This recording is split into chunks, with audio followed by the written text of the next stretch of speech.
podem ser destruídas, e para que isso aconteça a gente precisa de uma coleta correta, precisamos de um tubo específico para que a gente possa coletar esse plasma, né, em plaquetas, e reinjetar no paciente. Por se tratar de um produto autólogo, a gente lembra também que ele não gera imunogenicidade, então qualquer pessoa pode fazer, desde que ela esteja, né, com o seu nível plaquetário adequado. Como nós vamos utilizar na estética? Da mesma forma que vocês trabalham com o Skin Booster. Vamos fazer as injeções na pele do paciente, ou pode ser utilizado com a cânula flexível, geralmente a 22G, mas o mais superficial que eu conseguir colocar. Porque por se tratar de fatores de liberação de fatores de crescimento celular, e os fatores de crescimento celular, eles estimulam a mitose de células. Se eu injeto em tecido adiposo, concordo que se estimula a mitose, eu vou estimular o aumento de tecido adiposo. Então eu não posso injetar em áreas que eu não quero estimular a mitose celular. Se eu quero melhorar a derme, então eu tenho que chegar o mais próximo de derme para conseguir esse resultado. Quando se trata de uma pessoa que, além da flacidez de pele, tem a perda de gordura facial, não tem problema. Não quer dizer que o paciente vai engordar o rosto. Não, isso não vai acontecer assim.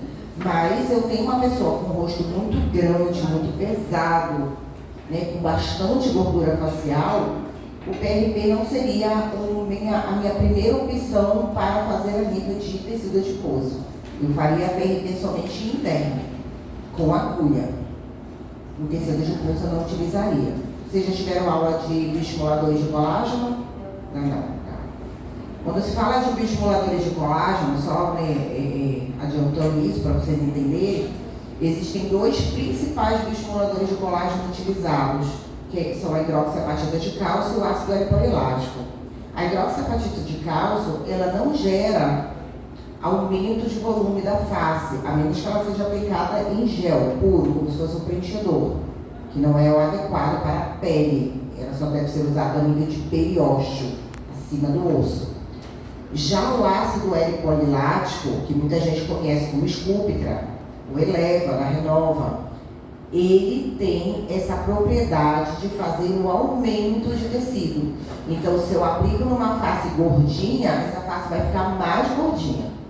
Ele trata a flacidez, mas ele aumenta o volume também. Enquanto que a hidroxiapatita de cálcio não aumenta o volume, entendeu?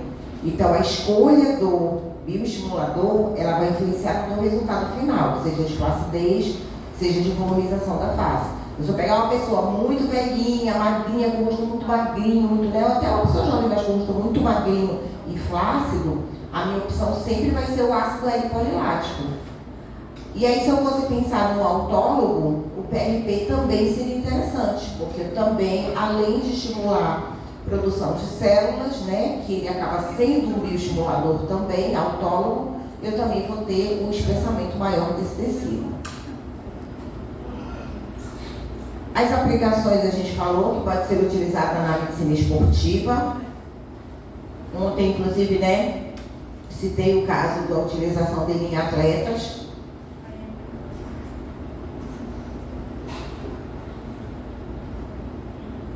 Na ortopedia também citei alguns estudos, né, inclusive uma tese de doutorado que já foi defendida recentemente, falando da utilização para a regeneração de artrose de joelho, artropatia de joelho. Na neurologia regenerativa, o PRP está sendo estudado para as doenças degenerativas neurológicas, como o Parkinson, que ocorre pelo quê? Pela destruição da bainha de mielina, pela destruição das células nervosas. Então, partindo do pressuposto de que o PRP, né, que é o plasma rico em plaquetas, ele contém os 80 fatores de crescimento celular que fazem regeneração, que trabalham no nosso corpo para regenerar células de todo o corpo, todo tipo de célula, por que não? Porque ele não regeneraria também as células de tecido nervoso, que a gente sabe que são as células mais difíceis de serem regeneradas. Que há algum tempo atrás acreditava-se que não se regenerava. Hoje já se sabe que é possível, mas existe uma grande dificuldade. Então, o PRP está sendo estudado para isso também. Tá? Vamos ver as fases aí do processo, que a gente tem a fase pré-analítica, que é chamado, né, que é o tempo de jejum do paciente, que ideal seria o paciente estar em jejum, para a gente conseguir uma coleta muito boa, de qualidade. Medicações ingeridas, né, que medicamentos a gente precisa evitar, tempo de garroteamento para fazer a punção venosa, e durante a fase analítica, qual tubo a gente vai ter que utilizar, o tempo de centrifugação, se usamos ou não usamos ativadores plaquetários e como fazer a aplicação. Então, o tempo de centrifugação, iniciando, ele vai influenciar na coleta, na separação desse PRP. E aí, o que ocorre? Vocês vão ver que existem muitos autores falando sobre PRP e não existe um argumento conciso. Cada autor faz do seu jeito e prova que consegue o PRP. Então, claro, eu falei, a gente não vai fazer nosso paciente de cobaia, a gente vai se basear no estudo de alguém que já testou, que já avaliou a qualidade daquele material. E o cloreto de cálcio, ou gluconato de cálcio, que é o ativador plaquetário, ele é muito utilizado principalmente em ortopedia, porque ele vai fazer com que aquelas plaquetas liberem os seus fatores de crescimento celular muito rapidamente. Quando eu não uso um ativador plaquetário, as plaquetas elas vão liberar os fatores de crescimento bem lentamente. Então, vamos entender quando eu uso e quando eu não uso, né? Vamos falar de estética, de pele. Eu não preciso que as plaquetas liberem os seus fatores de crescimento celular em segundos, em minutos. O importante é que eu introduzi essas plaquetas na pele do paciente, elas vão liberar ao longo dos dias. E liberando os fatores de crescimento, eu vou ter produção celular, vou ter estímulo de fibroblasto e assim por diante.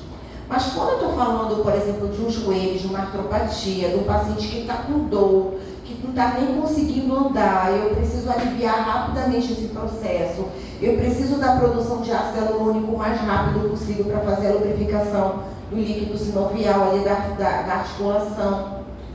Aí a gente tem uma indicação muito clara da utilização do gluconato de cálcio, né, do cloreto de cálcio, porque eu vou ter uma ativação, eu vou ter, praticamente assim, no momento que eu adiciono o gluconato de cálcio ao PRP, em minutos existe uma explosão. Lembram das plaquetas que elas têm aquelas vesículazinhas lá? Que elas vão liberar os fatores de crescimento? É como se essas plaquetas, assim, em minutos elas explodissem e liberassem todo o conteúdo dela para fora.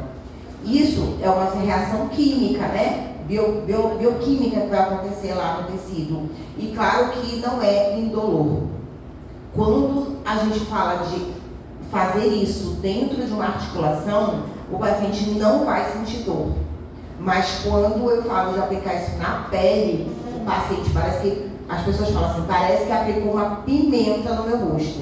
Minutos depois de adicionar o gluconato de cálcio e aplicar no rosto do paciente, o rosto fica muito epidêmico e o paciente tem essa sensação, né? Calor, né? Aquele rubor muito forte e uma sensação de que aplicou pimenta na pele. Lembra que cálcio, ele é um ativador celular, não é isso? De fazer contrações.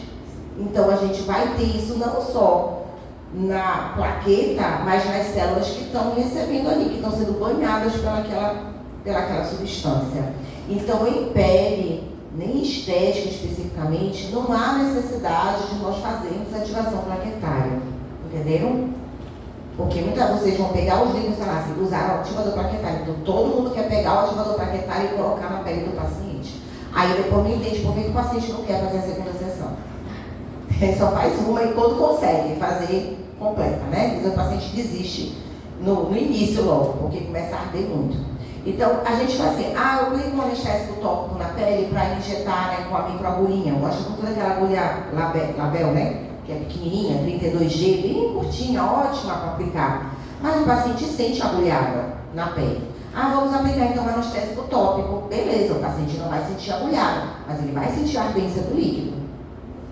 Qualquer coisa que você injeta debaixo da pele vai gerar uma sensação desconfortável. Se você colocar o gluconato de cálcio, pensa nisso quase que 100 vezes pior.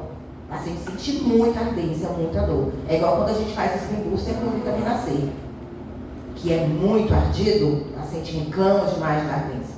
A pele vai ficar linda depois, mas o negócio é o paciente concluir o tratamento, né? E sem o ativador plaquetário, a pele vai ficar boa também? Também vai, do mesmo jeito. Eu vou ter a liberação desses fatores de crescimento mais lentamente. Tá? E geralmente com uma semana, o paciente ele já te reporta que a pele está muito boa. A pele fica com viço, a pele fica com aspecto de hidratação. Vocês vão perceber isso logo depois da aplicação que a gente já vê. Em linhas finas, em rugas finas, em peles mais flácidas, a gente já vê uma pele com viço, já mais bonita. Por quê? Porque aquele material que a gente aplica, que é um material viscoso, né, do PRP, ele hidrata muito a pele. Então o paciente percebe essa melhora muito rápido.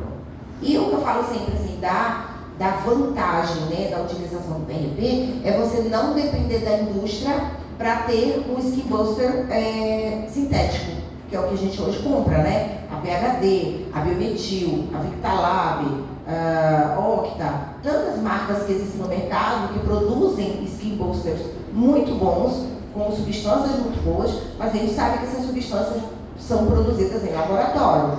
Elas não são naturais do nosso organismo.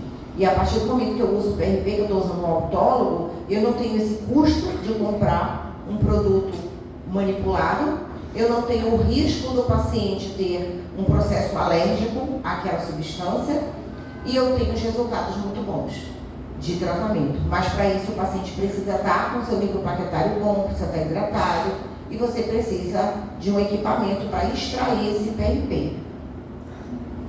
Aí o gluconato de cálcio, no caso dos tratamentos de articulações. O que o paciente não deverá, eu falo não deveria, porque muitas vezes não dá para a gente impedir ele de ingerir isso, né? Fármacos com atividades antiplaquetárias, como aspirina, ibuprofeno, né, paracetamol, pelo menos 48 horas antes. Professora, mas o meu paciente está fazendo tratamento.